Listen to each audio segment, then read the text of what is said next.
She was a child prodigy who outplayed the men on piano. But her mother raised her for marriage, not music. And the world told her composing was not for girls, that she could inspire but never lead. Still, she played, writing songs in secret, dreaming of an opera no woman had ever finished. Then she married a genius, Gustav Mahler, who made her choose the music or me. She chose him and locked her songs away. Her first kiss was with Gustav Klimt. Her lovers were the greatest artists and painters of the age, men who worshipped her, admired her, and sometimes drove her to madness.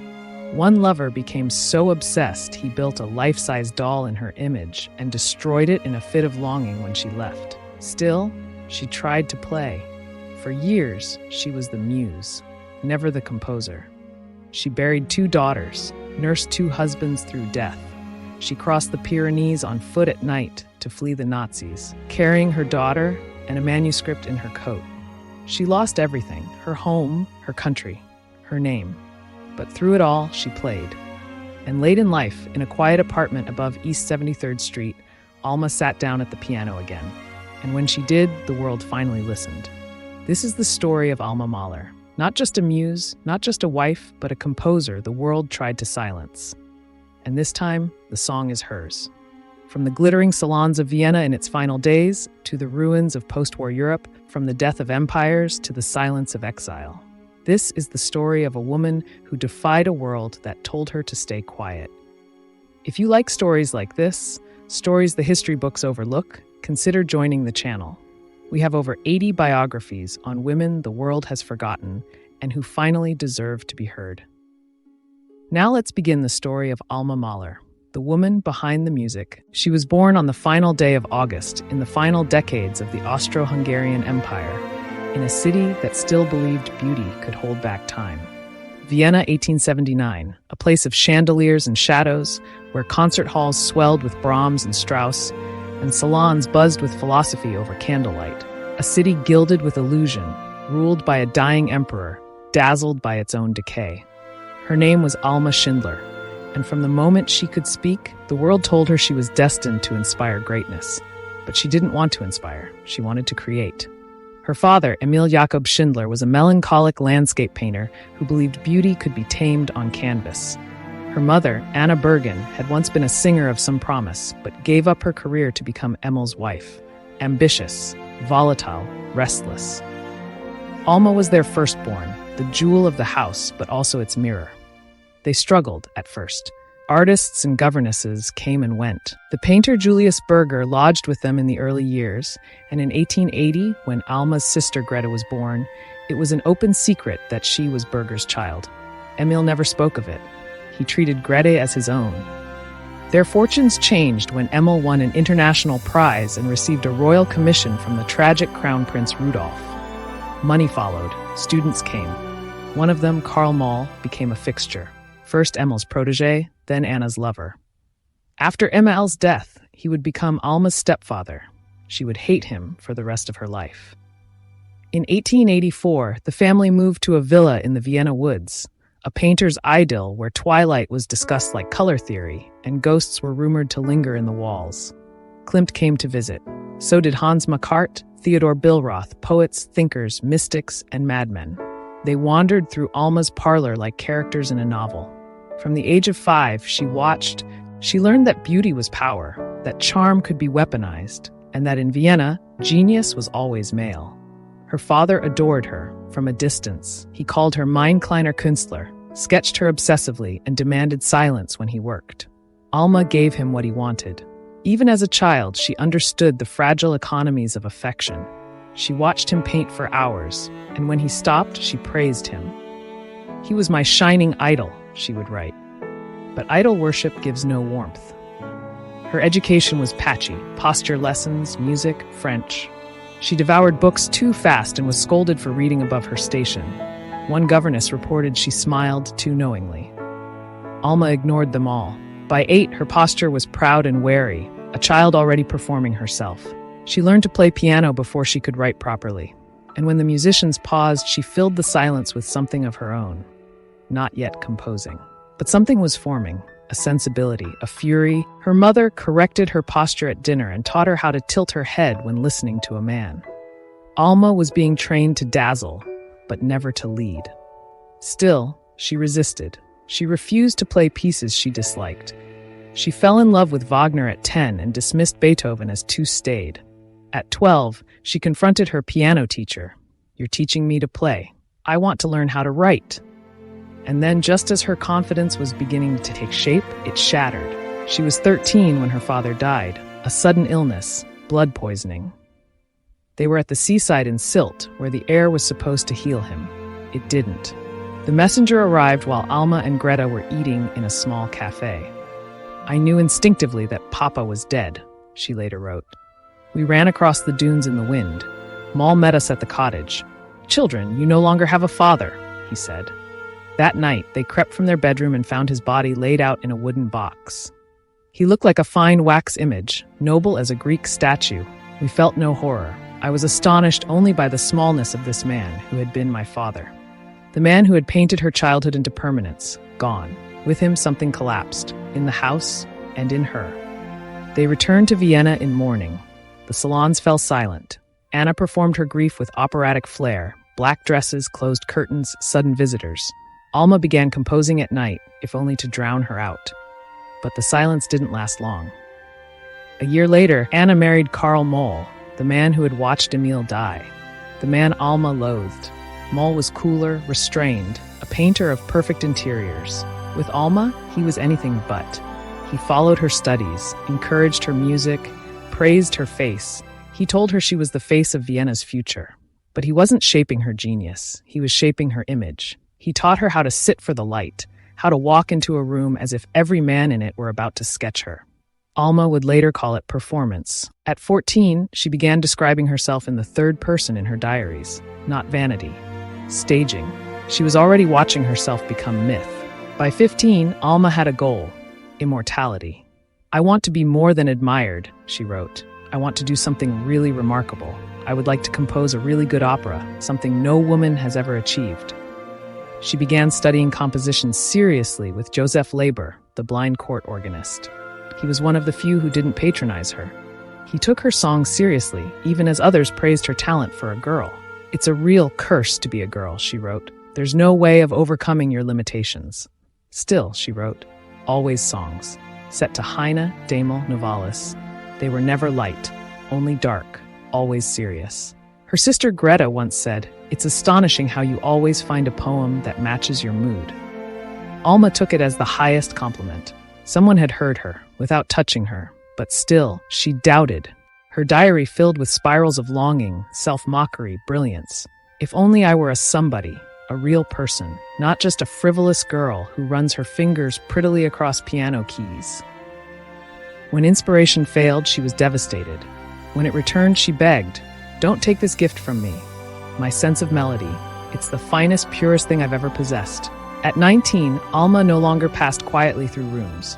She entered them like the first chord of a symphony, full of longing, poised on the edge of beauty and ruin. Vienna whispered her name, the most beautiful girl in the city, hair like gold in sunlight, a face like sculpture, eyes that unsettled, and she knew it. At salons, she sparred with men twice her age, about Plato, Faust, Nietzsche, architecture. She could charm when she wanted to, and she often did.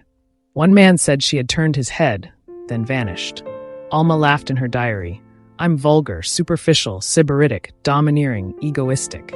And then, just a line later, she undercut herself again. "Nothing pleases me more than being called exceptional." She was already two people, the girl who wanted to be taken seriously and the girl who performed exceptionality so well, she could no longer tell where the mask ended. The salons glittered, but Alma saw the cracks. Anti-Semitism was rising, the old empire was fraying. Vienna still danced, but the music was thinning. And in that blur of candelabras and compliments, one man caught her attention. Gustav Klimt, 35, unmarried, charismatic, dangerous, a painter of saints and sensualists. He dressed in smocks, spoke in riddles, and carried desire in his silence. Alma found him magnificent. A dear man, she called him. So natural, so modest, a true artist. They talked about Faust. She felt seen. They sat close in a cab. She looked away. He teased her, said she was vain, spoiled, adored. She denied nothing. And then came the night of the heart. At a dinner party, he broke a piece of bread in half and handed it to her. "Make it into a heart," he said. She did. He took a toothpick, snapped it in two, and pierced it like an arrow. The table laughed. She didn't. That moment, that arrow, the way he smiled after, that was the beginning. She began craving his presence and loathing herself for craving it. She knew he was lying when he said he had no other woman, but still, she believed him. When he spilled schnapps on her white dress, he lifted it onto his lap and began to wash the petticoat with his bare hands. "Our legs touched," she wrote. "I kept withdrawing, but I did so with reluctance. It wasn't the touch that shocked her. It was that she wanted it." Anna, her mother, began to suspect. "He's involved with his sister-in-law," she warned. "You're too good to be a plaything." Alma shrugged. "What business is it of mine?" Still, she believed, even if he's hitched up with someone else, it's me he loves. At a gathering, Klimt leaned toward her and whispered, "Have you ever thought of visiting my studio? Just you, alone." Her whole body shivered. She didn't remember what she answered. He asked her to dedicate a song to him. She said, "They're all dedicated to you." In her room, they kissed. Not feverishly, not romantically. A quiet, sacred touch. A kiss of benediction, she called it. He asked her never to love another man, and she promised. But Klimt was part genius, part coward. He promised devotion, then disappeared. In Verona, he told her, "There's only one thing for it, complete physical union." She faltered. "From Faust, I take my code. Do no favors without a ring on your finger." She called it a spiritual union, but the tremors stayed. She couldn't compose. She couldn't sleep. She stood on balconies and imagined jumping. Finally, she told him it had to stop. He said, yes, it was stillborn. And then, without warning, the letter. But it wasn't for her. It was for Karl Moll, her stepfather. In it, Klimt denied everything. A light-hearted game, he called it. A passing mood. He said Alma was a blossoming young child. He begged forgiveness, asked to continue visiting the house as if nothing had happened, as if her heart had been a casualty in a quiet negotiation between men. She read the letter and wept. "He's betrayed me. I cannot write for tears." Her mother tried to comfort her. "Wasn't it just a diversion? You can still be happy." But Alma no longer believed in comfort or diversion. "I want to run away," she wrote. "I wouldn't be ashamed. I did everything for love's sake, but I'd like to banish all these false, evil people from my sight." She stopped composing. "The blood stagnates in my veins. My throbbing passion is spent. Where, then, can melody be born?" She described herself as already dead. 2 days ago at 2 p.m., I died in secret. A leave-taking from life and for life. She wept under the moonlight. "Father, I love you," she whispered. "If only I had someone to confide in, someone who would love me unselfishly." And even then, she mythologized it. "He never duped me. I always knew he could never marry me. The tacit agreement was, live for the moment. He made me happier than anyone else ever will." Later she would write, "Amen. That was my first great, beautiful love." She imagined drowning herself in the lagoon. She imagined silence. She imagined never being seen again. And then something flickered. She composed. It opened with a line she wrote in her own blood. "I was born to be lonely, and loneliness is my destiny, for I feed off my own thoughts." Klimt hadn't destroyed her, but he had carved her, and the wound would keep singing. She met him on a winter night in February, a dinner, a long table, a strange seat across from her. Alexander von Zemlinsky, small, awkward, chinless, with dark, bulging eyes, not beautiful, but electric. Alma had seen him conduct before, eccentric, expressive, a little mad. His compositions were wild, uneven, brilliant. She wasn't sure she liked them, but she respected them.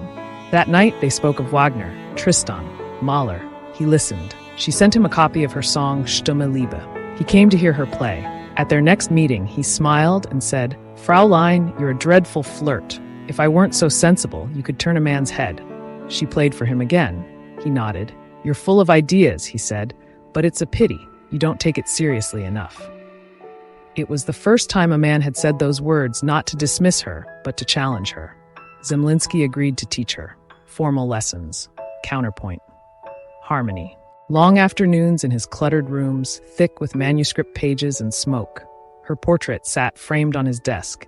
He pushed her harder than anyone ever had. He called out lazy phrasing, questioned every cadence, made her earn the notes she wrote.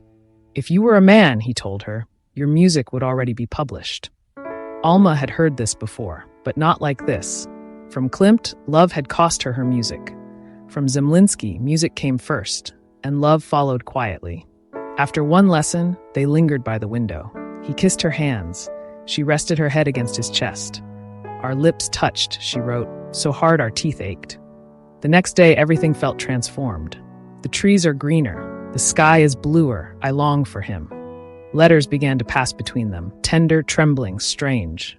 He wrote, my passion is hopeless. My worship of you is total, but disappointment is inevitable. Alma carried his letters like relics. She kissed them between rehearsals, whispered to them before sleep. She began to compose again, but something was changing. I would gladly be pregnant with his child, she wrote. My beauty, his intellect, our blood, commingled. But even then, a shadow crept in. I have descended from my pedestal and found myself higher than before. Zemlinsky was gentle, then sudden, then afraid. I want to love you, he said, but I don't dare. Slowly, her inspiration dulled, and he noticed.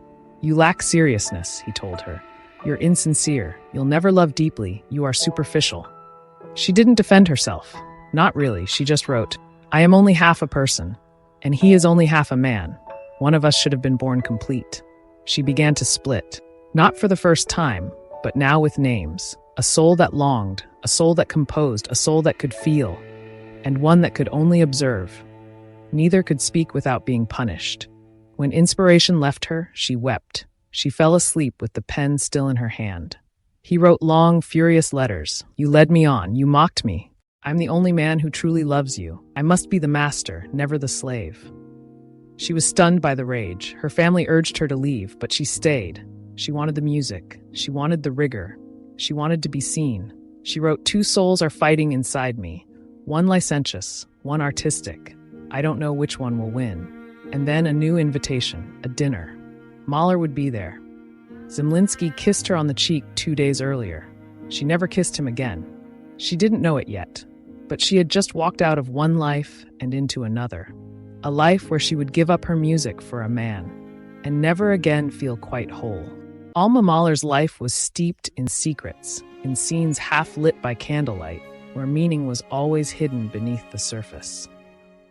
And speaking of secrets, I want to thank today's sponsor, June's Journey. June's Journey is a beautifully crafted hidden object game set in the 1920s, Alma's world.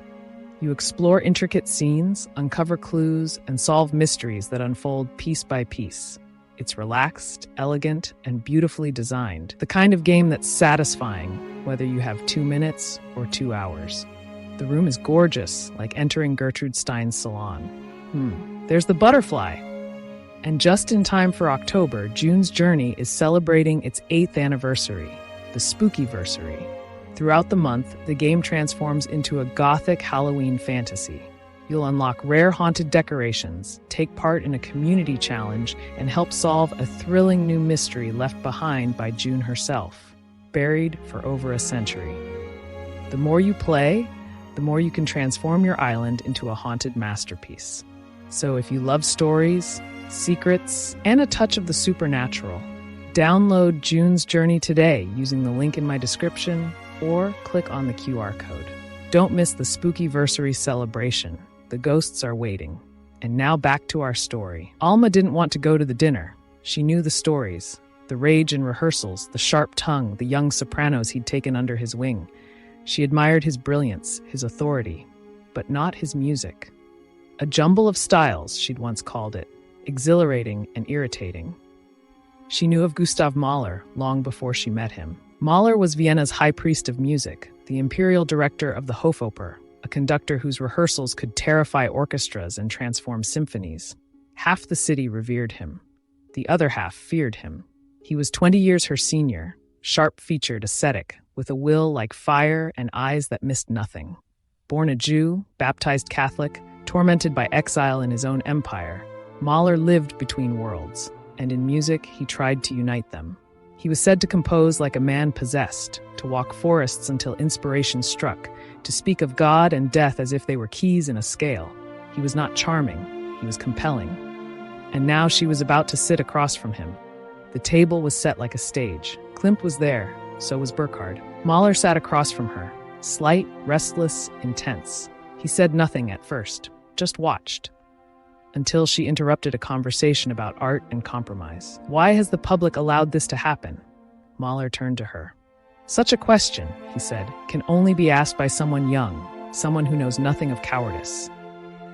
She didn't flinch. It wasn't flirtation, it was collision. After dinner they argued, about genius, about responsibility, about Zemlinsky. She defended him, still. Mahler scoffed. She asked why he didn't use Zemlinsky's music. Mahler claimed he hadn't understood it. That's not good enough, she said. He laughed, not in mockery, but in recognition. He liked her fire, but he never asked to hear her music. A few days later, a poem arrived. Anonymous, worshipful, strange. Her mother waved it off, but Alma read it twice, then again. If only, she wrote, it had come from him, from Zemlinsky. But it hadn't, and that silence was its own answer. Then Mahler returned. He appeared at her door unannounced. The maid ran upstairs, breathless. Gustav Mahler is here! Alma was in the middle of a counterpoint lesson. She left it behind. Her room was a mess, scores, books, half-open letters. Mahler walked through it like a man inspecting a blueprint for a cathedral. That night, snow was falling. He asked her to walk. They moved beneath gaslight in silence. At the post office, he scribbled down his telephone number. Forgot it, fumbled again. She smiled, for the first time in days. And then, as they turned toward home, he said, "It's not simple to marry someone like me. I must be free. I cannot be bound." He wasn't asking, he was declaring. She answered quietly, "I am the child of artists. I've always lived among them, and I am one myself." When they returned, they went, wordlessly, to her room. He kissed her, then spoke of marriage, as if it had already been agreed. The letters began immediately. "My Alma," he wrote, "you have made me able to live again. I hear nothing but one voice. I love you." They came daily, ardent, urgent, overflowing. He warned her of false idols, of weak men, of lesser minds. He offered not affection, but transformation. She felt herself dissolving into it. The grief from Zemlinsky was still raw, the part of her that wanted to lead, still alive. But Mahler's letters drowned everything else. Still, her diary wavered. With Alex, she wrote, "The sympathy was mutual. He loved every note of me. With Mahler, I do not know. His art leaves me cold. I shudder." She feared not the man, but his totality. Not marriage, but extinction. Then came the ultimatum. Not framed as cruelty, but as logic, destiny. If we are to be happy, you must be my wife, not my colleague. The role of composer is mine. You must surrender, unconditionally. All your future life must be dependent on my needs. He wanted a response in 2 days. Alma was stunned. She showed the letter to her mother, who was horrified. That alone made her want to accept. She told herself it was sacred, that this was divine love, that giving everything was the only way to be truly chosen. She would renounce her music and be remembered through his. "I believed it was the fate of women," she wrote, "but must one be subordinate?" She never answered that question. The engagement was made official on December 23, 1901, 6 weeks after their first real conversation. Alma stood beside Mahler in the quiet presence of her mother and stepfather. Outside, Vienna blinked in winter light. Inside, she was vanishing. The press called her a muse, a beauty, the most brilliant girl in Vienna. They printed her name like it belonged to a golden frame around someone else's masterpiece. But inside, something else had begun. She had made her choice. "My life is his," she wrote. And somewhere, sealed in a bureau, were the songs she had once written. Dark, fierce, uncompromising, now unopened, unplayed. 100 tiny graves. He offered not affection, but transformation. She wanted to believe it was divine. But in the quiet between his letters, her heart did not sing. They were married in March 1902. No orchestra, no guests, no spectacle. Just Alma, Gustav, her mother Anna, Karl Moll, and a few silent witnesses standing on wet stone. He wore a gray suit and galoshes, knelt wrong during the vows, fell to the floor. Everyone smiled, even the priest. They boarded a train to St. Petersburg that evening, a working trip for Mahler. 3 concerts, 3 cities, 3 weeks of travel. For Alma, it felt like entering legend. For Mahler, it was just Tuesday. She had imagined that love would be quiet, peaceful, perhaps even soft. But Mahler's love was not quiet. It was devouring. He lived on soup, music, and fire. He leapt from moving trains, paced hotel rooms in silence, plunged into blizzards without a coat, and conducted rehearsals as if summoning angels or demons. Alma watched him from behind the violins, breathless, terrified, and raptured. His face while conducting, she wrote, was inexpressibly beautiful. But the beauty was exhausting. In public, she was now his wife. In private, she was his assistant, his manager, his nurse. She copied out his scores in careful script. She planned his meals. She arranged his wardrobe, his rehearsal schedules, his telegrams. And when she tried to play the piano at Meyernig, where he composed in solitude above the lake, he knocked on the floor with his cane. She stopped playing. The house fell quiet. Meyernig was whitewashed, immaculate, and silent. The composing hut sat above the trees, a shrine to genius. Every morning, he climbed the hill with a flask of soup and a score in hand. Alma woke slowly, alone, and wandered the forest paths. Sometimes she sang, sometimes she didn't. She was pregnant. The summer heat weighed heavily. Mahler marched for hours, tireless. When she stumbled, he stopped, cupped her face in his hands, and whispered, "I love you." But love, like everything in his world, was a declaration. Their first child, Maria, was born in November 1902. Breech, after hours of agony. Mahler raged outside the birthing room, paced the floor, yelled at the doctor, couldn't bear the waiting. When the child finally came, crying, red, alive, he laughed. "That's my child, coming into the world feet first, like a conductor." Alma felt nothing. "All of me belongs to Mahler," she wrote. "Everything else is dead." The exhaustion didn't end, it deepened. Fever, gallstones, night sweats. A governess took the baby. Alma lay in bed for weeks, silent, staring at the ceiling. And then, quietly, the melodies returned. In the pause between Gustav's footsteps, she heard a phrase. In the middle of a sentence, a chord. In the darkness, a sonata. But she said nothing. Mahler never asked to hear her music. When she finally brought it up, tentatively, vulnerably, he said, "If your golden dreams have not been fulfilled, you have only yourself to blame." She broke. "What is harder than being so utterly deprived," she wrote, "and not being taken seriously about what one feels most deeply." She raged in her journal. Why did he choose me, if he only wanted someone to serve him? There are thousands of women who never wanted to fly. But rage made no sound in that house. He gave her a song, Liebst du um Schönheit. She played it over and over, trying to believe it meant what it said. They attended concerts. She watched him with sopranos, laughing, radiant, theatrical. He passed wine to them, touched their shoulders. "He disgusts me," she wrote. "If only he never came home again." And when he did, she kissed him. It was easier than explaining. By the time their second daughter, Anna, was born in 1904, Alma no longer searched for herself in the mirror. She played with the children, organized the household, walked the lake, smiled when smiled at. Mahler composed alone, in silence. She tried to be proud of the life they had. She had copied the entire Fifth Symphony by hand. She had shaped the legibility of the notes, made suggestions, watched him write the theme he claimed was hers. But her own songs, more than 100, sat sealed in a drawer. "They are a coffin I carry with me," she wrote. One night, she dreamt of a green serpent with legs crawling inside her. She and the maid pulled it out, and when it came, it took her organs with it. "Now I am hollow," she wrote, "like a wrecked ship." In public, they walked arm in arm. In private, she cried in rooms she no longer called her own. The only sound was Gustav's pen on manuscript paper. The only light came from his genius. Alma had once said, "I want to do something remarkable." Now she said, "I am his." And the silence agreed. At Meyernig, summer mornings began with the same small ritual. Before the sun grew hot on the lake, before the house stirred, Maria, Putzi, would slip barefoot into the garden, her curls still tangled from sleep, and tiptoe up the path to her father's hut. She tapped softly. He opened the door. She climbed onto his lap and whispered secrets into his ear. For Mahler, it was bliss. He called her his shadow, his joy. He carried her through the forest on long walks, sang to her, invented games. She belonged entirely to him. For Alma, the sight was piercing.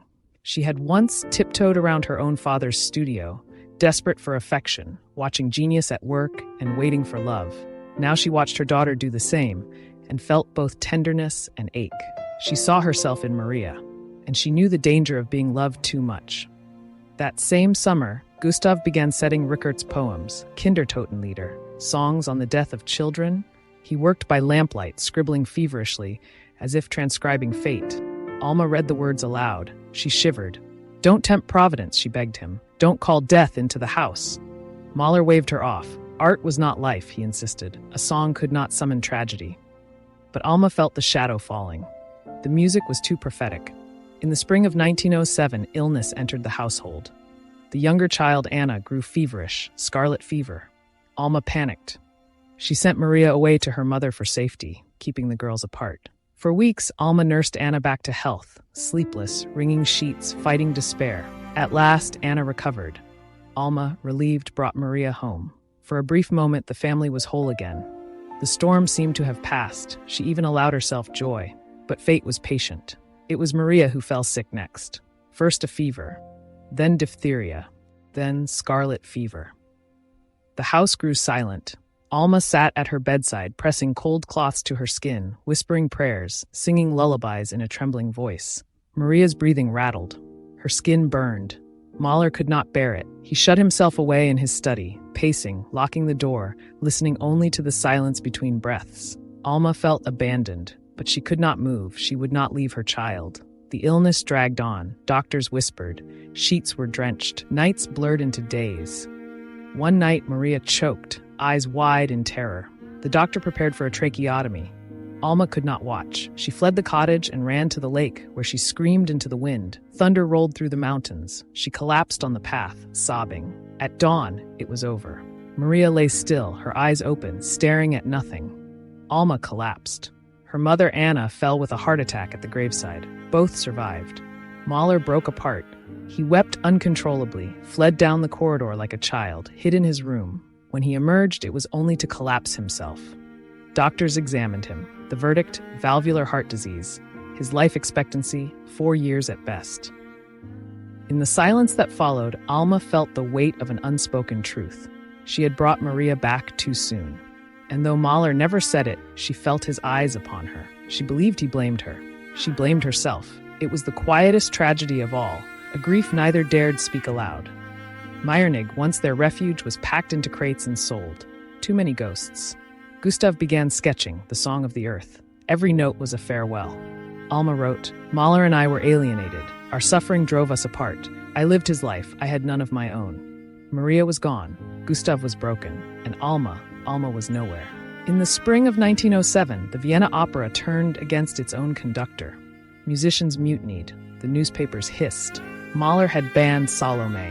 He was away too often. He had made cuts to Wagner. He was a Jew. Prince Montenuovo summoned him. The meeting was civil, brutal, final. Mahler was told to resign. When he and Alma left the palace, he said, "I'm half glad to be rid of it, half." At his farewell concerts, the crowds would not let him go.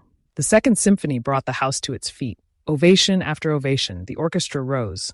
The chorus wept. They threw flowers, called his name. He bowed again, his face stiff, almost confused. Only Alma could see the fatigue in his eyes. He was Vienna's departing king.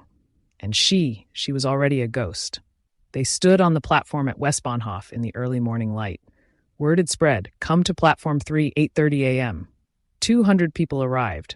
Klimt, Zemlinsky, friends, students, enemies, all standing silent, holding flowers. As the train began to move, they tossed blossoms into the open windows, covering the compartment roof to floor.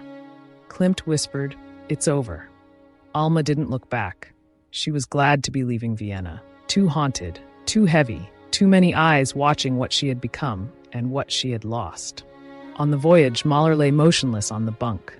The ship rocked. He didn't move. Hands folded like a marble effigy, as if he were already carved in stone. Alma stood by the window watching the sea. Only for him and his illness was I in this world. And even that was ending. They arrived in New York Harbor on December 22nd. Smoke, fire, iron, babble. The city did not blink. It thundered. Mahler stared at the skyline. "The most colossal spectacle of man and nature," he said. Alma stared too, but felt nothing. At the dock, they were swarmed. Reporters, cameras, applause. That night, their suite at the Hotel Majestic offered a high view of Central Park. 2 pianos sat in the drawing room, untouched. Mahler began work the next morning. Tristan und Isolde, Fidelio. He conducted with fury, with clarity, with something close to resurrection. Alma stayed behind. On Christmas Day, she wept in bed until a friend forced her outside. They walked to see a Christmas tree, trying to jolt her into the present. Children ran past. One of them, a girl, was called Putzi. Alma collapsed in the street. Back at the hotel, she lay down and did not rise for 4 weeks. The diagnosis, exhaustion of the heart. Mahler sat by her side, feeding her bite by bite. He became gentle, almost sweet. He read poems aloud, brought her tea, held her hand through the night. But still, she could not feel herself return. She saw Maria in mirrors, heard her voice in crowds, woke from dreams with the name in her throat, only to find Gustav already up, already gone, already rehearsing. Finally, he banned Maria's name from being spoken. It was the one thing he could not bear, and the only thing she could not forget. She began to imagine escape, not from the city, not from Mahler, but from herself. One afternoon, a man knocked on her hotel door. Osip Gavrilovich, pianist, composer, a friend from Vienna. When she opened it, he said, "Help me forget." He confessed love, said he could never betray Mahler, and then kissed her hand. Mahler entered moments later, kind, oblivious. The moment dissolved, but the ache remained. "So I was still capable of arousing love," Alma wrote. "I was not old and ugly, as I had come to think." The city swirled. Millionaires, mystics, Russian princes, singers, cynics. Mahler conducted Siegfried while Alma watched from the wings, half proud, half hollow. He reorganized the New York Philharmonic, argued with committees, fought like a man trying to outrun death. She watched him burning out. And quietly, she began to imagine a life where someone looked at her, not through applause or pity, but through longing. In Philadelphia, Mahler conducted again. Alma sat just behind the stand. When he lifted the baton, she saw something new in his face. Fear, pain, mortality. "As though a veil fell," she wrote, "I suddenly feared losing him." And yet she was already gone. She had left Vienna, she had left Maria, she had followed a man to a new world, and found herself nowhere. But soon someone would call her name, not as muse, not as widow in waiting, but as Alma. In the spring of 1910, she traveled to Tobolbad, a spa in the Styrian Hills, to rest. She had grown too thin, too pale. The doctor wrote nervous collapse, and Mahler, now fearing her death as well as his own, insisted she go. At the spa, she walked in silence, listened to birdsong, drank sour milk from cracked porcelain. Then, a stranger approached, Walter Gropius. He was young, 27, handsome, precise, an architect of clean lines and future forms. He spoke quietly, listened intently, watched her as if she were a painting coming into view. They danced, she laughed, just once. In her diary, she called him brilliant, gentle, clear-eyed. He asked nothing from her. He gave her no script. "He sees me," she wrote, "not as wife, not as mother, but as a woman." When she returned to Vienna, a letter was waiting from Gropius. "I love you." She didn't answer, not right away, but she read it again. Then she began to write. They exchanged letters in secret. She used false names, vague dates, initials. The thrill was not romantic, not yet. It was recognition, a mirror that reflected something alive. Then, the mistake. Gropius sent a letter, full of longing. He addressed it not to Alma, but to Mahler. Mahler opened it, read it, went white. He said nothing. Then he showed her the envelope. Alma froze. "Please," she whispered, "please don't read it again." He did not scream, he did not leave. He wept. For the first time in years, they sat across from each other and spoke. Alma confessed, gently, truthfully. "I had to feel alive again," she said. "You never asked me how I felt. You never saw me. I needed to be seen." Mahler begged her to stay. He called her his savior, said he would change. He kissed her hands, her shoulders, her knees. He wrote her letters from across the room. He became soft, vulnerable, even tender. He asked to see her music. She brought him her songs, tentatively, expecting indifference, maybe praise. But Mahler wept. "These are good," he said, "really good. I will help you publish them." He played them on the piano, again and again, like penance. At night, he stood by her bed, silent. He watched her sleep. He whispered, "Would it please you if I dedicated my 8th symphony to you?" She didn't answer. He had already done it. The next day, he left for Leiden, to see Freud. They walked the city for hours. Freud listened, then said, "You married your mother. She married her father." Mahler said nothing, But when he returned, something in him had changed. He smiled more, touched her more, said we again. He began composing the 10th Symphony. In the margins of the score, he wrote, "To live for you, to die for you, Alma." He scrawled it like prayer. He wrote, "The devil is dancing with me. Let me cease to be. You alone know what this means." Alma copied out the notes by hand, note by note, hour after hour. Her husband writing a requiem for their love, her lover waiting for her next letter. She stayed. She fed him, sat beside him, walked with him. She loved him, but not the way he needed, and not the way she used to. And at night she wrote to Gropius. Mahler was writing his final symphony, and Alma was writing herself back into the world. It began on New Year's Eve, 1910, the year they had survived, the year they had almost ended, the year they found each other again. They went to a small gathering, not the kind they once endured, with critics and musicians and endless speeches, but a quiet affair. Close friends, candlelight, snow at the windows. They danced once, slowly. No one watched them. Or rather, everyone did, with averted eyes as one watches a sunset disappear. Alma leaned against him. He held her carefully, as though she might break. And as they turned, just once, they both began to cry. Not from sadness, not exactly, but from something deeper, recognition. The long war between them was over, not won, not lost, just finished. And in its place, something quiet, something still. In the weeks that followed, Mahler returned to work. He conducted Fidelio, wrapped in wool, fevered, his eyes bright with something like defiance. He was not well. Everyone saw it, but no one said a word. After the final rehearsal, he collapsed. The doctors called it infective endocarditis. The old damage to his heart had opened, and now the infection was winning. Alma stayed by his side. She fed him, bathed his forehead, held his hand during fever dreams. He said less each day, but when she kissed his fingertips, he smiled. He whispered, he loved her. And sometimes, nothing at all. In March, Mahler arranged for Francis Alda to sing Alma's songs. It was a small concert, modest, nothing grand, but Alma stood in the wings and felt her heart return to her chest. The songs ended, the audience applauded. Alda encored the last one. When Alma returned home, Gustav was waiting. He reached for her hand. "They heard you," he said. "They finally heard you." And he wept. They planned one last journey, not to Egypt, as they once dreamed, but home. The train crossed the mountains under a bruised sky. Storms rose around them, thunder cracking across the peaks, hail slamming against the carriage roof like thrown stones. Alma sat beside him, holding his wrist between both palms. His pulse fluttered, thin as silk. At each station, mourners gathered in silence. Musicians, students, old friends. They laid flowers along the track and did not speak.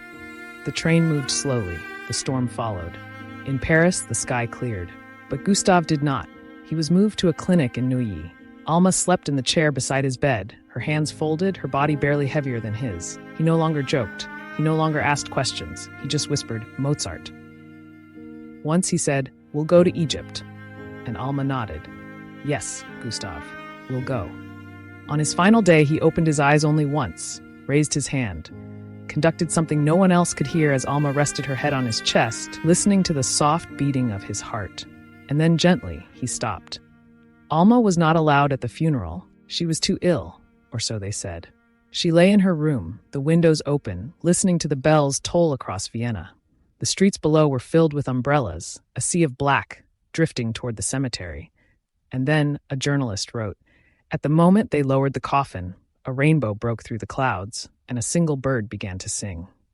Gustav Mahler, the man who split open the symphony and poured in the human soul, had left the world. He had crossed lines few dared cross, between Judaism and Catholicism, between Romanticism and modernism, between heaven and horror.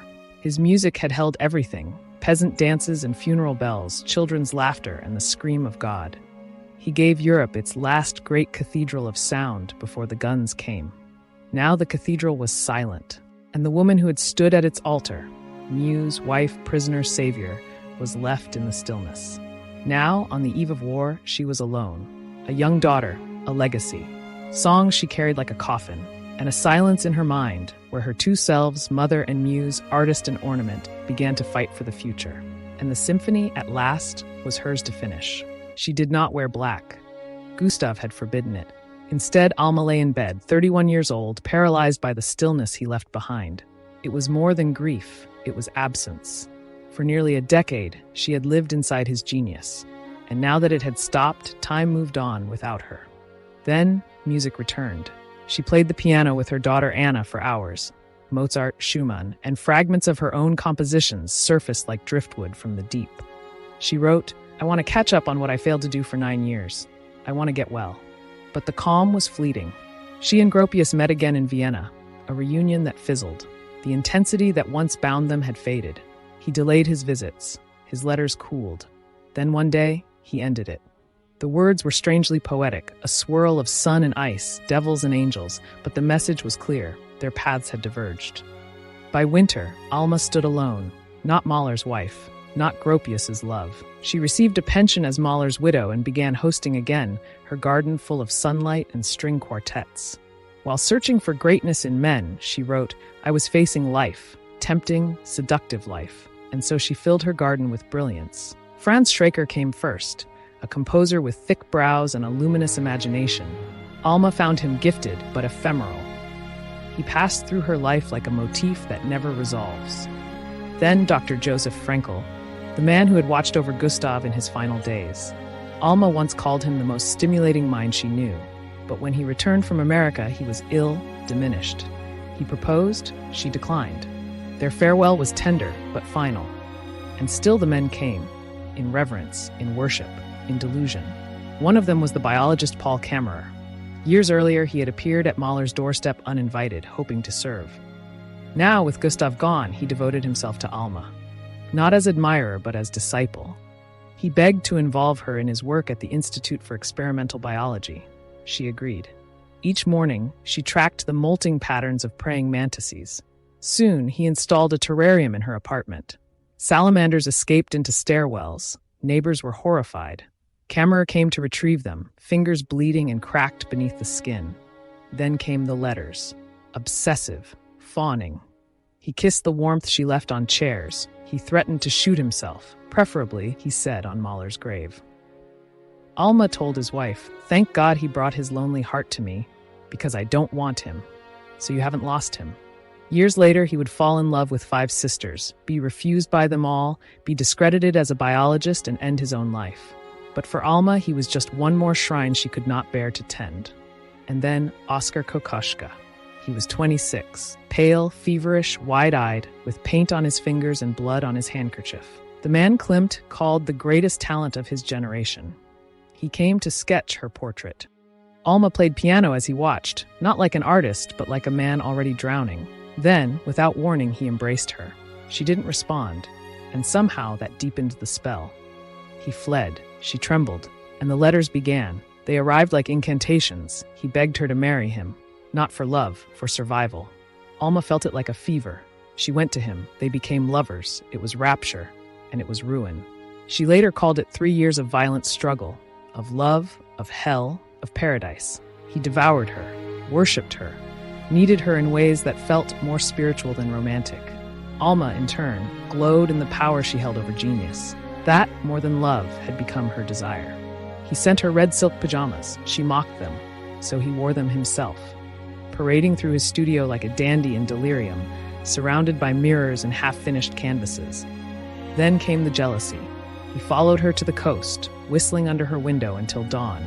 He seethed when she entertained guests, told her that he would cut every foolish thought out of her brain with a knife, that her eyes must always be directed at him even if he were miles away, that she was to worship him as her only god.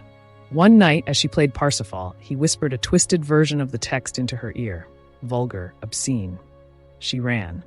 He chased her through the apartment like a man possessed. She collapsed and drank bromine. 2 days passed. On the 3rd, he brought flowers and scattered them across her bed. She forgave him. They traveled. They quarreled. He painted. When she refused to strike him during sex, he whispered curses into her hair, imagined her killing her past lovers. If not their bodies, then their memory. He applied for a secret marriage license. She fled. When she returned, his studio had become a shrine to torment. Black walls, chalk drawings, a red lamp, and a blue one. She called it unbearable. Then came the pregnancy. They had been in the mountains, Mist, candles, hallucinations. Back in Vienna, she began to bleed. The fear was not just for her life, but for what might be born. She wrote, "I was afraid it might inherit Kokoschka's ferocity." She asked for his permission. He gave it, broken, shaking. She went to the sanatorium alone. Afterwards, she said, "I had longed for it, but when it came, I was close to madness." Kokoschka visited. He asked for the first bloodied cotton pad. He kept it in a box and called it the only child he would ever have. Alma returned to Vienna, not restored, but emptied. And Oskar, unable to accept it, began painting her not as muse, but as wound. He drew her spinning with his intestines, kissed Mahler's photograph, and called it white magic, asked why she danced to the rhythm of a dead man. And then, quietly, he painted his masterpiece, The Bride of the Wind. Two lovers adrift on a storm-tossed sea. The man, wild-eyed, clinging, almost drowning. The woman, Alma, calm, eyes closed, already somewhere else. She hung it above her bed. Even her daughter asked, "Can't you paint anything but mommy?" Kokoschka replied, "That child has no face, only expression." But Alma was retreating. When he stole her documents and posted the marriage bans, she vanished. Before she left, she offered him one last condition. "If you create a masterpiece, I'll return. I'll marry you." But even then, she knew, the love had turned to ash. He wrote to her still. He begged, promised to change, swore he would be anything she wanted. But her love had faded, and he remained. In letters, in canvases, in the shadows she couldn't quite close. And as Alma turned away, the world around her began to stir with another madness, one far more violent than love. Sarajevo, June 28, 1914. A gunshot shattered the delicate balance of empires. The heir to the throne lay dead. Within weeks, Europe convulsed, Austria declared war, Germany moved, Russia followed, and the world Alma had been born into, elegant, arrogant, half in love with itself, began to unravel. Kokoschka begged her to flee to Switzerland. She returned instead to Vienna, took an apartment in the first district, high ceilings, hushed corridors, silence in every room. She wanted to be free, but he still haunted her, and the empire, fractured, aching, was dying. At first, the war felt like music. In Vienna, parades filled the boulevards. Boys in pressed uniforms marched off to glory. Women tossed flowers from balconies. Flags rippled like promises. Even pacifists felt the thrill of it. But Alma stood apart. She had survived another kind of war, one named Oskar Kokoschka. His love had been a fever, a siege. She had endured it, escaped it, and yet the damage lingered in her nerves, her spirit, her sense of self. She wanted to break from him completely, and still, she could not. One night she woke, her mind suddenly clear. She realized she had spent years trying to make him good, and he had almost made her cruel. Shame drove Kokoschka to enlist. He watched Vienna's sons depart for the front and felt himself unmanned. Alma whispered the word coward until he snapped. He joined the 15th Imperial Dragoons, an elite cavalry regiment of the monarchy. To pay for his uniform and horse, he sold Bride of the Wind for 400 kronen. Alma softened. Briefly, they spent New Year's Eve together at Breitenstein. The night was strange, heavy with memory. In the morning, he wrote that he had surrendered his will to her entirely. But her letters cooled. Some warmed, then vanished. Others were sharp. He couldn't make sense of her anymore. So he went to war. At the front, he was shot in the head, then stabbed in the chest. The newspapers declared him dead, called him a hero. From a field hospital, barely alive, he sent word to Alma. "You have to return. You murder the man who loves you." She ignored his letters and instead returned to Vienna. Not triumphant, not healed, but emptied. In the salons of Karl Reininghaus, she sat beneath chandeliers and listened to quartets. For the first time in years, she felt something close to peace. And still, Kokoschka remained. Not in letters now, but in paintings, in shadows, in dreams. By 1918, his obsession had taken a grotesque shape. He could no longer paint anyone else. Every face became hers. She had long since stopped replying. In Dresden, he commissioned a doll maker to build a life-sized replica of Alma. He ordered her Parisian lingerie for it. She was to be elegant, exact, entire. When the doll arrived, he was disappointed. The skin too rough, the limbs stiff. But within days, he became entranced. He dressed her in white, sat her upright on the divan, hired a maid to tend her. Guests entered to find a wax-faced Alma in shimmering gowns, posed beneath paintings of her former self. He took her riding, dined with her, and took her to the opera. He called her the silent woman and painted her again and again. One night, he hosted a party. There was music, champagne. The maid paraded the doll in her finest dress. At the height of the evening, the doll lost her head. Someone doused her in red wine. The next morning, the police arrived, reports of a decapitated woman in the garden. What they found was sawdust and silk soaked in Bordeaux. Kokoschka said nothing. Later, he wrote, "No Pygmalion could bring back spent love." With Kokoschka gone, Alma received news that Walter Gropius was in a field hospital, shattered, silent, and near collapse.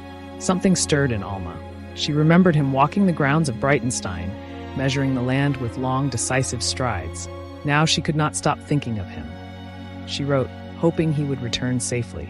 Everything else, she said, his beautiful nature would take care of. Gropius had joined at the outbreak of the war, a cavalry regiment where he had once served. He was sent to the trenches. Weeks without sleep, mud, frostbite, silence. By year's end, he was decorated for bravery, then broken by exhaustion. When they met again in Berlin in February, they wept, they argued, they confessed. At the train station, he was meant to depart for Hanover. Instead, he pulled her onto the moving train. "I became rather violently the booty of this man," she later laughed. "I didn't mind it a bit." 3 days later, in Berlin, they made a decision. They would have a child. He left again for the front, like a man who had completed his mission. She began signing her letters as his wife. Back in Vienna, she founded her red salon, filled it with musicians, admirers, candlelight, and music. But she was still alone. Gropius was gone again, stationed on the Mosel, then in Lorraine. He was shot at, grazed, nearly blown up. Letters flew between them. She poured herself into them. When his replies came cold, she spiraled. She told herself to be strong, then whispered, "Where is my joy?" When it passed, she wrote, "Glorious night, glorious morning," without terror, without vacuum.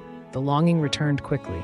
She told him, "Bring your papers. We'll marry in secret. I'll be your wife incognito." They did. On August 18, 1915, Alma and Walter married at a Berlin registry office. No family. No ceremony. The witnesses were strangers, a soldier and a stonemason pulled from the street. 2 days later, he returned to the front. She returned to Vienna and wrote, "I am hopelessly in love with him." But the marriage remained secret. She begged the war to end. She wrote him of the mundane, rations, birthdays, visitors. Between the lines, her desire thickened. "When will you consecrate my rooms again?" she asked. The letters turned erotic. She wrote of octopus limbs, of wanting to wrap around him, devour him. When he delayed his reply, she flared. "If you're cheating," she warned, "so will I. And I always find people." At Christmas, they had 3 days in Vienna. She was radiant. He was overcome. By February, she was pregnant. The summer was calm. Her belly grew. Her spirit softened. "Love gives meaning to everything," she said. "I long for the birth." But at night, the silence crept in. Walter was at the front, near Epinal. Letters slowed. Rations thinned. The world dimmed. "We've been married over a year," she wrote, "and we do not have each other. Everything is provisional." Finally, on October 5, 1916, Alma gave birth. "A new, sweet girl," she wrote. "The pain was horrific, but I am in love with this human being." She named her Manon. Walter returned for 2 days. He was awestruck. Her eyes are large and knowing, her hands aristocratic, but Alma would not let him near the child. Only after pleading, she admitted, did I allow him to glance at her from a distance. She feared he would leave again, feared he would die, feared she would be left alone with a child in a world that no longer made sense. Vienna continued to rot. The Allied blockade held.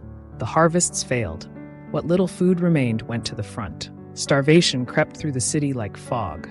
Anna remembered mushroom broth and meat made from tree bark. Alma tried to stay busy, sweeping, managing repairs, writing letters.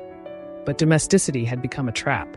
She wept from the silence, felt herself hollowing out. "I have no right to live as a parasite on the feelings of humankind," she wrote. "As I currently feel myself to be, I should disappear out of shame." Walter, once her anchor, had become a distant soldier. The healing he had given her was vanishing. "We are apart for so long," she wrote. "I can hardly imagine life with him anymore." She longed for joy, for intensity, for something or someone who could feel. Her spirits lifted briefly. She visited a friend in mourning. When she returned, 2 guests were waiting. Franz Blei. and a young poet named Franz Werfel. Years earlier, in a shop outside Vienna, Alma had found a small book of poetry by Werfel. She had opened it, read the first lines, and felt as though she were falling into something soft and eternal. She set one of his poems to music on the spot. Now, the man behind the words was sitting in her parlor. He was 27. His eyes were heavy-lidded, his voice slow and deliberate. But there was something about him, a gentleness, a deep love for humanity, a softness without weakness. Alma watched him. She listened. He reminded her of Mahler, not in grandeur, but in gravity, in kindness. That night she wrote, "How joyous for me to be touched again by intellect. I thank God on my knees. If only this will be preserved for me. Only this. Not passion, not yet, but the flicker of something deeper. I might," she whispered, "after all, have found my heaven." He recited poetry like an invocation, summoning a storm, a spell, then sang with a tenor's trembling warmth. Born in Prague, raised on liturgy and opera, Werfel had dodged the front for as long as he could, then wound up under fire anyway, writing speeches between bombardments. Now he was in her home, full of fever and fragments, speaking of God and humanity and truth as if they were operas waiting to be rewritten. Alma was intrigued, not with the dazzling flair of Klimt, nor the gravity of Mahler, nor the tempest of Oscar. This was something else, quieter, deeper. At first she imagined he might one day marry her daughter, that he could draw Anna's mind back toward art and Alma's house back toward life. But something shifted at the keys. Two pianists, side by side, not speaking, not watching, only sound. They played as if possessed, phrase for phrase, instinct matching instinct. And in that moment, Alma felt something she hadn't felt in years. The heat of a presence equal to her own. The next morning, she found herself listening for his knock. Gropius returned on leave that winter. He looked older. His stillness, once statuesque, now felt like silence stretched too long. He watched Alma with the quiet of a man waiting for something he no longer expected. She smiled for him, but behind the smile was only silence. Whatever had once lived between them had vanished. What remained was a politeness, a weariness.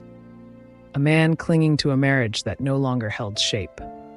Werfel, by contrast, was on fire. His letters burned with devotion. His eyes searched her across rooms, and when they finally kissed, just once, in the hush between Mahler's movements, Alma felt her body return to itself. Not like youth, not lust, like music, like memory, like breath long held and suddenly released.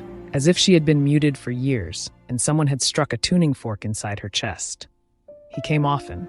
He stayed late, the hours blurred. She began waking early again, brushing her hair, walking the hall barefoot with that old rhythm of expectation. The house felt alive, not with fever, but with purpose, the way it had when Mahler worked above the lake. Then came the pregnancy. It might have been Gropius's, possibly. But she knew. Something in the way she carried herself, in the hush of the mornings, in the way she touched her abdomen without thinking. She told no one, not Franz, not Walter, not even herself. The bleeding began at night, a warmth down her thighs, a splash of red against the linen. She turned on the light with shaking hands. Werfel ran for the doctor, lost his way in the dark, stumbled through fields until dawn. Alma lay motionless, waiting. The child was born too early. It did not live. She was placed in a train, head down, surrounded by cushions. The ride to the sanatorium was silent, her breath the only rhythm. Gropius came, he was kind, admiring. He wrote of her strength, but he said nothing about the child. And Alma understood that he had known too. She and Werfel continued their affair, no longer hidden, became something else. Not scandal, but sanctuary. He worshipped her. She allowed it. But worship has its limits. Sometimes she felt suffocated by his reverence. Other times by his sorrow. But still, she stayed, because with Werfel she could speak again. Not as a wife, not as a widow, not as a muse, but as herself. The war ended, but the silence it left behind was heavier than gunfire. Alma emerged into a Vienna that no longer recognized itself, let alone her.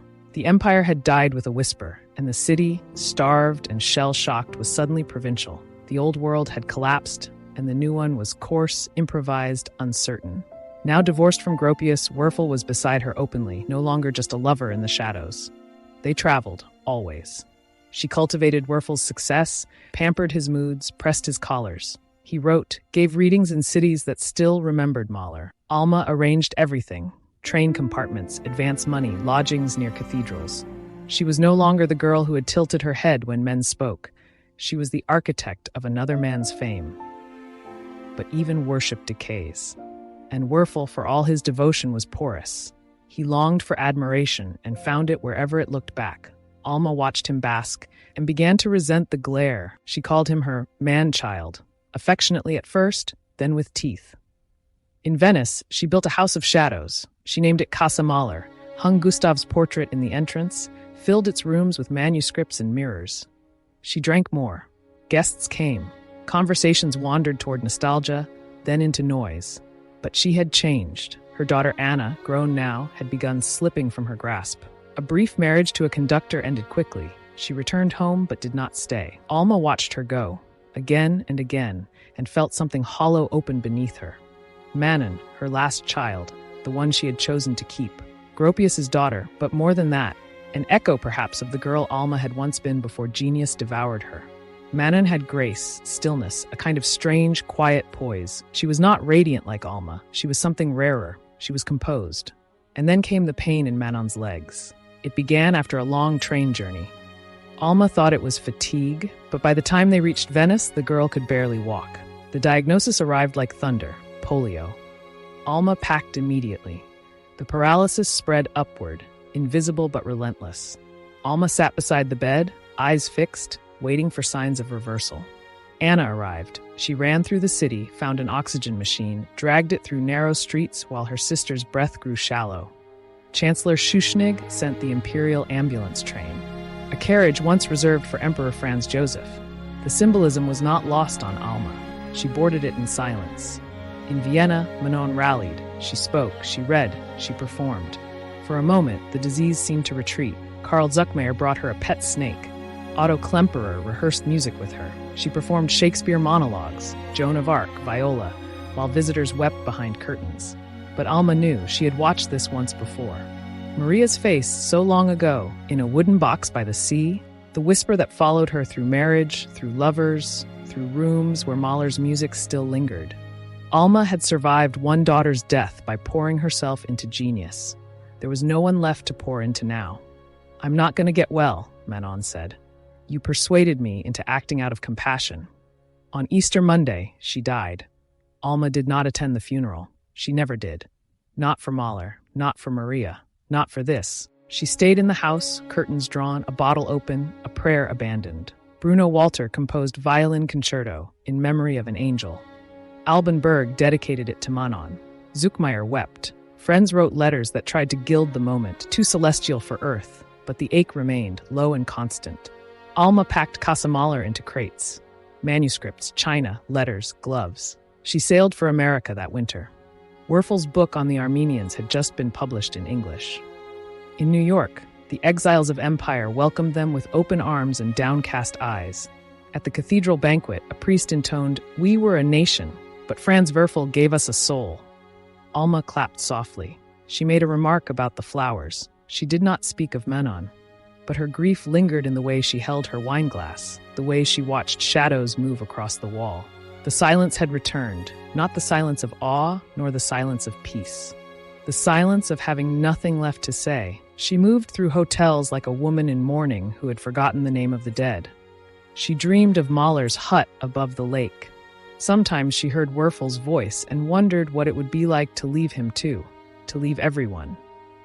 But she stayed, because staying was the only thing left that made her real.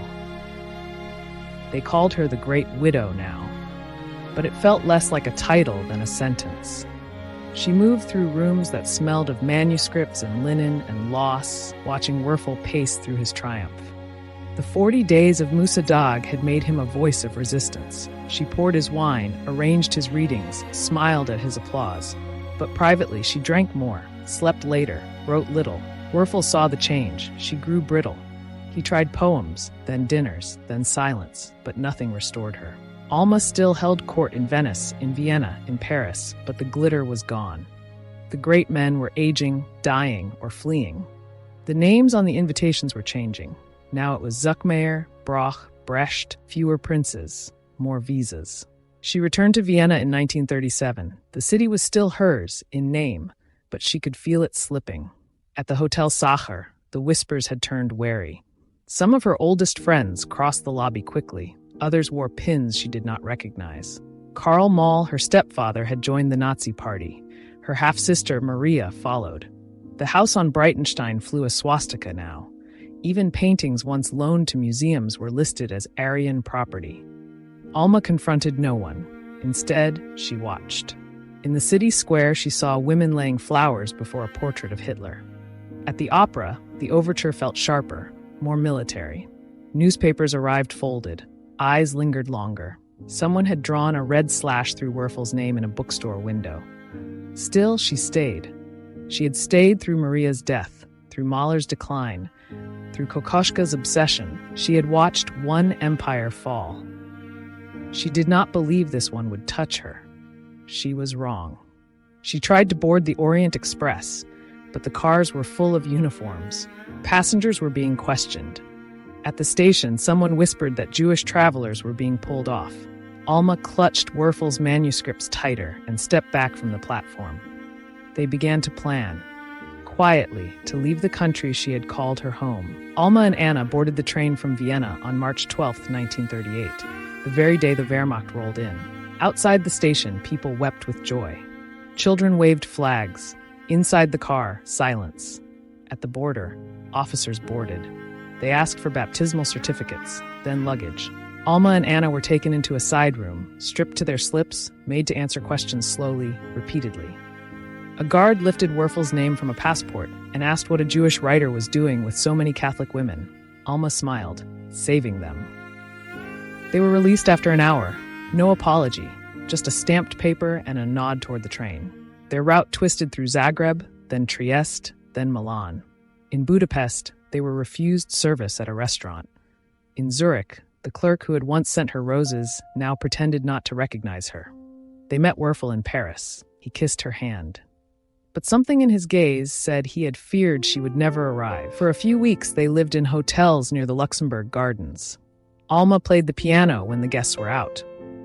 Werfel walked sleepless, mapping a world he no longer trusted. They visited Lourdes, not for politics, for something else.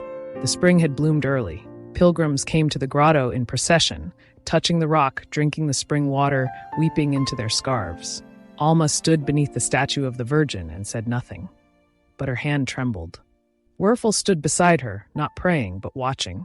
"If we live," he said later, "I will write her story." Alma nodded, but in her mind it was Manon she saw, not Bernadette. The hotel in Lourdes gave them a single room with a broken radiator. They slept beneath coats. She went to Mass twice a day, not because she believed, but because it was warm and because no one looked at her as if she were already gone. Then the news from Austria: their houses had been seized. The paintings, gone. The library, burned. In Marseille, the sun burned but nothing moved. The cafes were full of exiles with no visas. The American consulate was overwhelmed. Werfel spent hours in line. Alma stayed in the room, opening and closing the same 3 books, tracing the spine of Mahler's score with her thumbnail. She received word from Varian Fry. There was a plan. Illegal, difficult, necessary. They would cross the Pyrenees on foot. The group was assembled: Alma, Anna, Werfel, and a few friends. No porters, no mules, just 2 small bags each and the promise of train tickets on the other side. They left at dawn. The path up the mountain was slick with shale and goat droppings. Werfel could barely breathe. Every few steps he stopped. Alma urged him on. When they reached the border post, a white hut with a rusted roof, the Spanish guard stared. Alma offered him cigarettes. He refused. Then, slowly, he waved them forward, but the French officer on the far side called them back. Alma stepped forward alone. He looked her over once, then stamped her paper. She stepped across the chain-link marker that separated France from Spain. Werfel followed. Then the others. That night, they slept in a hotel in Port-Boo with stained sheets and bullet holes in the plaster. In the morning, they were served bread and olives by a boy with a scar across his temple. Alma tipped him a silver coin and smiled. They were safe. On October 13, 1940, Alma stood on the deck of the Nea Hellas as it approached New York Harbor. The ship was loud with children and accents and the shuffle of people pretending not to panic. Werfel stood beside her, gripping the railing. His hands had started to tremble again. In the distance, the Statue of Liberty rose through the fog. And as the ship turned slowly toward the pier, she closed her eyes and thought of Manon's final smile, the train car that bore her to death, and the silence that had followed. She had crossed the mountains. But something had stayed behind. They called it exile. But Alma didn't think of it that way. She had always arrived somewhere, never fled. Now in Los Angeles, she began again. The Americans didn't know what to make of her. The salons reassembled, but imperfectly. The voices had changed. Korngold came, and Schoenberg. Thomas Mann dined and left early. Zuckmayer drank too much. Marlene Dietrich called her a goddess, then vanished into canyon fog. The conversations were rich, but rootless. Alma poured wine, laughed too loudly, stared out the window when no one noticed. Werfel, for a time, flourished. Bernadette became a bestseller. The movie rights sold. 20th Century Fox cast Jennifer Jones. Alma came to the premiere in dark pearls and a black lace shawl. The success brought comfort, but not peace. Werfel grew tired, then bloated, then sick. His hands swelled, his breath caught. He smoked too much and slept too little. And then, one night in September 1943, after dinner with friends, he collapsed at the foot of Alma's bed. She called the doctor. He called it stress, prescribed rest. But Alma saw the truth. She moved him to Santa Barbara, hired a nurse, bought linen sheets, softer pillows, placed the radio by his bed, arranged flowers from the garden, read to him from Psalms. He asked for silence. When the second attack came, it was quieter. He staggered to the study. She found him slumped forward, his hand resting on the final page of The Star of the Unborn. The ink was dry. He was alive. But something had already left. The third attack came at night. Morphine dulled little. He whispered lines, fragments, prayers with no names. She held his hand. She didn't sleep. He looked at her once and said, "I fear God." Then nothing. She kept vigil. Friends came. They brought flowers and poems. Thomas Mann sat in the parlor, drinking cold coffee. Bruno Walter played a few notes on the piano, then stopped. When Werfel died, Alma did not cry. She did not go to the funeral. She never did. Instead, she sat at his desk and began to dictate. The Star of the Unborn, line by line, from memory and from tears. She read his scrawl like scripture, corrected nothing, added nothing. It was his final work, but she would be its guardian. Afterwards, the house turned cold, not with temperature, but with absence. No footsteps, no shifting weight, only the tick of a small Austrian clock, and the hush that follows too many goodbyes. She stayed in his bed. She opened old letters, reordered them, selected photos, corrected anecdotes, removed enemies, elevated allies, softened betrayals. History would not remember Werfel through critics. She would write him into memory, as she had with Mahler, as she had with herself. The memoirs began slowly, and The Bridge is Love, a title she thought sentimental but necessary. The manuscript swelled with names: Mann, Schoenberg, Broch, Gropius. She omitted Kokoschka, then restored him in a fevered chapter, veiled in metaphor. One evening, Anna arrived. Alma looked her over with theatrical severity, as if casting a role. "You've grown older," she said. "You too, Mama." They drank tea, then silence. Anna had returned not as a daughter, but as a witness. She saw Alma in her silks, saw the rooms cluttered with velvet and memory, and knew the part was nearly over. Then her granddaughter, Marina, came, a solemn-eyed child carrying the weight of 2 broken generations. Alma looked at her with suspicion, not because she was cruel, but because the girl didn't tremble, didn't lower her eyes, didn't seem to need her. That, more than anything, frightened Alma. For her 65th birthday, Werfel had given her candles, roses, and a poem. She had written, "It was breathtakingly beautiful," and yet, beneath it all, a shadow. Now the candles sat untouched in a drawer. She stopped hosting. The letters slowed, her hands shook, the piano stayed closed. One night, she lit a single candle and watched it flicker. The room changed, shadows shifting along the spines of Mahler's scores, along the frame of Werfel's chair, across the velvet curtain she hadn't moved in months. She thought of Vienna, of Breitenstein, of Manon's voice, of Mahler, of Maria. She did not cry, she did not pray, she just watched the candle until it stilled. Then she moved into the brownstone on East 73rd Street. 2 trunks, 3 scores. Too many ghosts. The rooms were narrow, the ceilings high. She filled them carefully, like staging a play she might never perform. Her father's landscapes lined the walls. A portrait of Gustav faced the grand piano. Werfel's final manuscript sat beneath glass, beside a dried rose he had given her the day he finished it. She touched it every morning. Outside, New York rushed. Inside, time floated.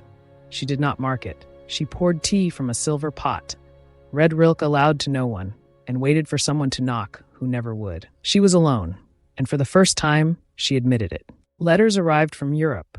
One told her that the villa at Hohe Warte had taken 4 direct hits. The top floor, the one with Mahler's desk, Werfel's chair, the piano she hadn't played since Manon's death, was gone. Burned. Ashes now. She began going through her boxes. One morning, she opened a folder of her old songs, 80 liter, ink faded. Some written in hotels, some in the margins of Mahler's scores, some she didn't remember composing at all. She placed one on the piano. Her fingers hovered over the keys. Her nails trembled. She pressed down once softly. It did not sound like Mahler. It did not sound like Werfel. It sounded like her. She played for hours. The next day, she played again, then again. She invited no one. She took no notes. She did not record it. She just played. When a friend asked if she missed Vienna, she said, "I miss the girl who lived there." The lighter began to breathe again. A young soprano, visiting from Boston, asked to perform one at a recital. Alma declined, then reconsidered. The program listed the piece simply, A. Mahler. The reviews were kind. One called it delicate and strange. Another said the harmony surprised with restraint. She read them all twice, then folded them into a drawer. She no longer hosted salons, but occasionally she invited a friend for tea. Nuria Schoenberg visited once. They sat in silence. Then Alma said, "You're lucky. Your mother never told you to make yourself smaller." Anna visited in winter. She brought Marina, now grown. Alma studied her like a painting. She was beautiful, still, self-possessed, private. She did not ask questions. She did not seek approval. That night, as Marina read quietly in the parlor, Alma told Anna, "I should have treated you differently." Anna nodded. "You couldn't. It was not forgiveness, but it was peace." Alma turned 80 in August. Benjamin Britten dedicated a work to her. Thomas Mann sent a card with a sketch of a crown. A few dozen friends filled the apartment. Alma wore violet. She lit a candle. She did not speak of the past. When someone asked her what she missed most, she said, "Being the beginning of something." Afterward, she sat at the Steinway and played one of her own songs. Marina came to her quietly that night, kissed her hand, and whispered, "That one was yours, wasn't it?" Alma did not answer. The world, as it always does, had moved on. Vienna built over its rubble. Gropius was honored in Germany. Kokoschka wrote her letters she no longer read. Dietrich visited once, kissed her cheek, said she looked divine, then never came again. Werfel's books still sold. Mahler's music now played in schools. Anna sculpted in silence. Marina studied biology. Alma read the papers and underlined only the names she remembered. One day, she found a copy of her own memoir in a bookstore, dusty, tucked between volumes on Freud and Stravinsky. She opened it, read 3 lines, and closed it again. She no longer needed to be remembered. She needed only to be heard. So she played. Not every day, not loudly, just enough. Her hands had grown stiff, her hearing soft, but the melody was still there, beneath the noise, beneath the myth, beneath the years of not being asked. One morning, a neighbor heard music coming through the wall. Unfamiliar. Strange. He paused, listened, and thought, it sounds like something unfinished. Alma Mahler died on December 11th, 1964, 85 years old. In her bed, surrounded by letters, photographs, faded postcards, and sheet music. The funeral was in Vienna. They buried her beside Manon. A small bouquet of violets rested on the coffin. No priest, no piano, just the sound of winter wind. In the program, they listed her simply, Alma Mahler Werfel, composer. She was the girl at the piano once, head high, hands trembling, telling her teacher she didn't want to play what had been written. She wanted to write what hadn't. She dreamed of composing an opera no woman had ever dared to finish. She played Wagner at 10, defied Beethoven at 12, set poems to music with a ferocity that made grown men blink. And then the door closed. Mahler, the genius she married, demanded silence. "The composer is me," he wrote. "You must choose." So she did. She chose him. she always chose them. Zemlinsky, who challenged her brilliance but feared its cost. Kokoschka, who worshipped her so wildly he made a doll in her image, then destroyed it in a fit of longing and wine. Gropius, who built cathedrals in glass and never saw the fracture. Werfel, who adored her but crumbled slowly in her arms. And all the while, she kept her music in drawers. As war tore through Vienna, as exile stripped her name of its meaning, as her salons became mausoleums of memory, she carried those pages with her, from Venice to Paris, to New York to Beverly Hills. Most were lost, some survived, a few were played. She told herself the fire had gone out, but perhaps it hadn't. Perhaps it had simply nowhere left to burn. "My life was beautiful," she once wrote. "God gave me to know the works of genius before they left the hands of their creators. And if I held the stirrups of those horsemen of light, then my life has been justified and blessed." She didn't mention her music. Today she's remembered as Mahler's wife, Gropius's scandal, Kokoschka's madness, Werfel's muse, the great widow of Vienna, the lioness of Beverly Hills. But somewhere, beneath the myths and men, another legacy remains, one that was hers. She wrote nearly 100 songs. Most disappeared, to fire, to flight, to history's indifference. But a few remain. And when they are played, really played, they shimmer, not grand, not operatic, but daring, clear, aching.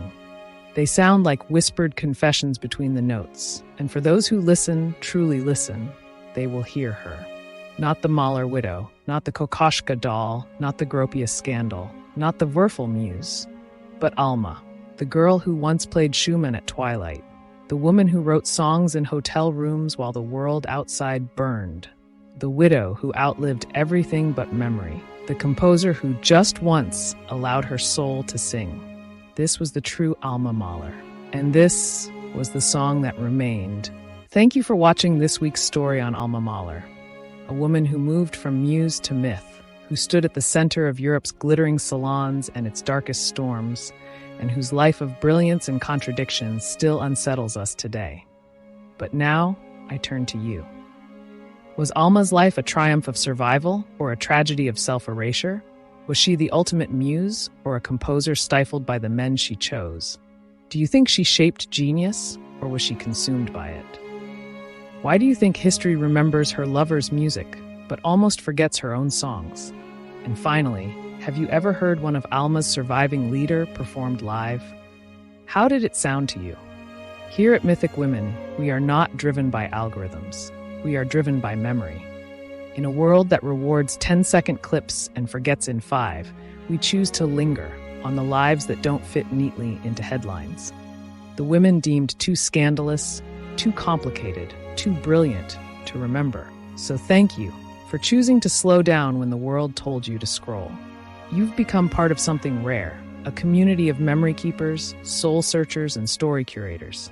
Every view, every comment, every share. It's not just engagement, it's resistance against erasure. If you believe these stories matter, help us keep them alive. Like, share, subscribe, because here, we don't just tell history. Together, we protect it. And thank you again to our sponsor, June's Journey, a beautifully crafted game that celebrates hidden stories and the women who uncover them. You can download it right now using the link in the description or simply scan the QR code on your screen. And finally, a heartfelt thank you to the mythic men and women who help make these videos possible. You are the memory keepers, the torchbearers, the true heroes of this channel. Velocity Girl, ZenLife68, Jillian Barker, Philip Gallegos, Kingsley Clark, Kafam Chung, Deborah Himes, Bavia Andrea, Tracy Walsh, Joy McGuire, Amanda Lynn, Marianne Nelson, Deborah Shepard, Jules Mack, Maureen Tommen, DDH, Kimberly Ray, Stephanie Warren Smith, Monica, Krista Schaefer-Hazlitt, Supreme, Joya, Steve Weinstein, Deborah Chmielewski, Anna Livy, Roxanne Schuster, Kathleen Martin, Melissa Pouliot, Kelly Bowen, Gwen, Melissa Gilmore, Kelly Patwell, Marsha Corbin, Randy Fox, Lucy Gonzalez, Curious Traveler, Deb Fisher, Indira Becha, Dreaming of the Kingdom, Sumari Henderson, Nikayla Ryana, Sarah Bleiberg-Stanton, Will Kolb, Liz Karen, Maria Corrali, CTS Bathory, Snowball, Kendra McNally, Ida Kloster Jensen, Joanne Thomas Yakato, Laura Lamond. Real Steel Magnolia, Janet Phelps, Catherine Ratensky Harrison, Black Cat Tarot, Chrissy Bethune, Michael Nelson, Karen Craig, Catherine Davison, Murphy's Bed, Lynn Sharp, Michelle Griffin MacGregor, M. King, Virgie R. Nelson, Michelle Inman, Jamie Sue Kalamazoo, Susan Harris, Gus the Cat, PB, Jen Kin, Michelle Lynn Neal, Meikle Dean Augustine, Black Knight 5897, Wendy Fairfull, Trudy DeSwart, Susie Work, Deborah Britton Offer Pitchick, Kate Lynch, Ram, Fiona McDougall, Julianne Scovern, Sashi, Amy Johnson, Patricia Ahmad, Jean Kathy Harris, Elizabeth, Morgan Rose, David Dunlap Moore Ross, Barbara Grickus, Frances Payne, Mary Margaret Cronin, The Moon is Blue Tonight, Julia Sierra Sanchez, MPB Angola, Deborah Eaton Kent, Rebecca Christians, Melu Marsa, Catherine Wolfe, Carol Schrodel, Virginia Fraser, Cindy Morton, Elle Stadler, Libby Armstrong, Tashuiz, Albert Norman LeBeuf, Nance, Julie Woith, Abby Henriksen, Susan Gillen, Hello Kitty, and J.K. Charles Rosenbaum, Valerie Hambrook, Joanne Coleman, Kathleen Veronese, and Maria Swisher. Michelle Gross, Trisha Commons, Lori Weckbaugh, Miriam Danielle, Sally, Tillery Sims, Jessica Evans, Cynthia Nagley, Judy Triplett, Shauna Nelson, Jody Bertolucci, Devin Hughes, Tiffany Bristow, Carivian, Leanne, Jody Mamenga, Tracy Wilson, Ashley Kane, Melody, Xander, and Shannon, Sashi, Amy Johnson, Patricia Ahmad, Maria Corrali, Sarah Herbert, Penny Myers, Donae Crossley, Natragrel, Colleen Fay, Ann Casillas, Cynthia Mace, and Mina. Thank you. Lastly, to all the mythic men and women out there who listen till the last note plays, thank you. Until next week, stay curious, stay strong, keep exploring history, and as always, thanks for watching Mythic Women.